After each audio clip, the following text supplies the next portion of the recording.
Minsan, sa sobrang busy natin, nakakalimutan na nating huminga. Isara mo muna ang iyong mga mata. Isipin mo, nandoon ka sa White Beach. Ramdam mo ang pino at malamig na buhangin sa iyong mga paa. Walang notification ng cellphone, walang ingay ng sasakyan, at walang iniisip na deadline. Ang maririnig mo lang ay ang maindayog na paghampas ng alon. Ang bawat agos ay tila humihingi ng pahintulot na alisin ang bigat sa iyong dibdib.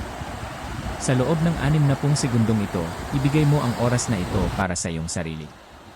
Hayaan mong ang musika ng kalikasan ang mag-ayos ng iyong magulong isipan. Ang White Beach ay hindi lang isang lugar, ito ay isang pakiramdam ng kapayapaan. Huminga ka. Nandito ka na.